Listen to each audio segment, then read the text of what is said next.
Hello, dwellers of the internet. This is Analyzation Skull here, bringing you another Grimoire card reading from Destiny. This one is verse 1.6. It is titled Sisters.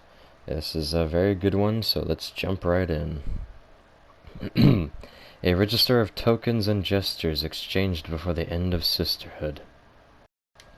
This card starts outright with an ominous foreshadowing of the future, beginning with the proclamation of the end of the sisterhood of our three main characters of focus.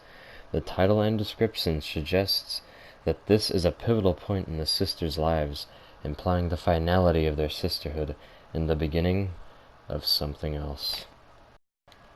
The card goes on. Zero, my brave sister, you have worked too hard to move the carcasses out of the birthing room. Come, steer the ship for a while. Take joy in what our needle can do.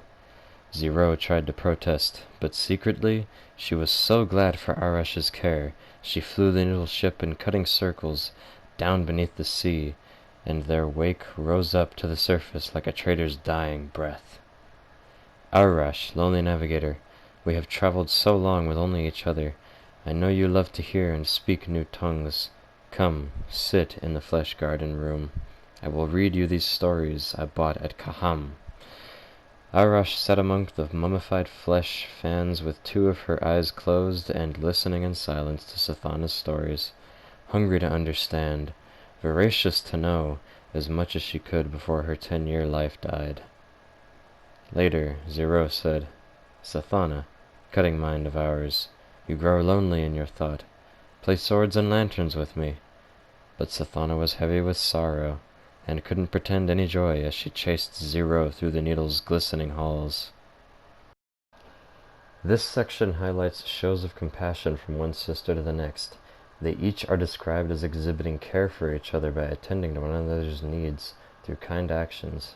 Arash relieves Zero from her duty of cleansing carcasses from a section of the ship referred to as the birthing room. Sathana takes Arash aside in the flesh garden room and reads her stories to comfort her and attend to her liking for the acquisition of knowledge. Zero invites Sathana to play games with her to help to have some fun, steer her from the depression and isolation.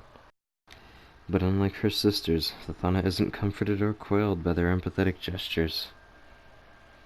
The card continues on to say, but Sathana was heavy with sorrow, and couldn't pretend any joy as she chased Zero through the needle's glistening halls.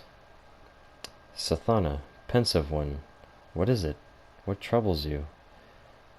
Her sisters listened as Sathana said, Oath-bearing siblings, we are 5 years old.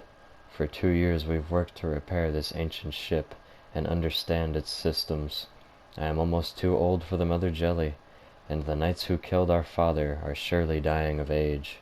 We three will die here, in exile.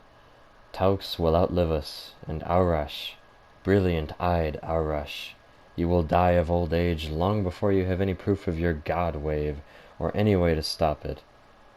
Arash and Zero looked at each other. I wish you weren't so honest, Zero said, and Arash thought that Sathana had never been wrong.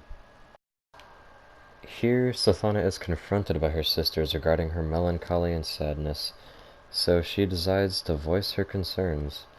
She explains to her sisters that they've spent half their lives moving through the fundament and ultimately haven't made progress towards the fulfillment of their oaths. The people they are targeting have either lived full lives or are out of reach, and the goals they've set out to accomplish are simply outside of their range of abilities. Zero's response is simply a statement of a desire that what Sathana was saying didn't have to be the truth, and Arash plainly and somberly acknowledges this to be the truth. A solution had to be found immediately. And now for the conclusive section of the card. In her soul, Arash knew that the only way to keep their oath was to find a great, powerful secret. A secret that could change everything. This was Arash's soul, her fire and her shadow, her desire to cut through the flank of the world and find its beating heart. We have to dive, Arash said. That's what this ship is built to do. Dive into the fundament, the world below us, towards the core. That's where the ancient crew died, so obscenely, Zero protested. That's where the atrocity in the birthing room was born. We have to dive, Sathana said, following the whispers of her familiar. In the world beneath us, in the metallic depths, I hope we find what we need most. More time, more life. In this last section, Arash searches through every fiber of her being, examines the situation, and comes to a conclusion. She proclaims, "We have to dive." She knew that their only hope at this point was to utilize the function of the needle ship and dive into the Fundament's core in a last-ditch effort to find something, anything that could be of use.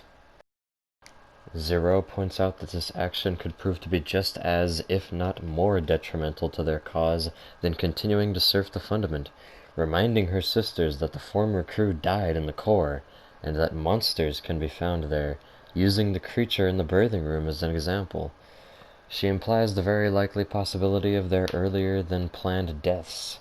Sathana repeats Arash's words, "We have to dive," not taking direction from the navigator, but the worm that has accompanied her all this time. For Sathana, this is simply the end result of the worm's original plan that was spoken to her. She tells her sisters to have hope for what they need most, and thinks to herself the truth of her desires, to gain more time and more life.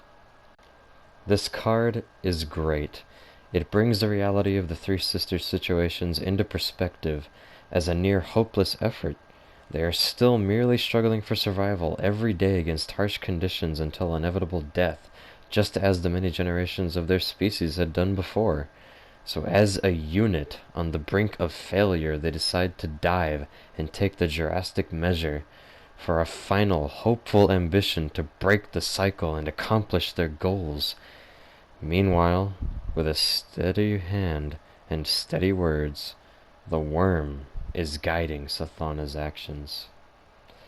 This has been another Grimoire card reading by Analyzation Skull. I hope you guys enjoyed it, and stay tuned for more. Please like, comment, and subscribe. Dwellers of the Internet, have a good one. See you next time.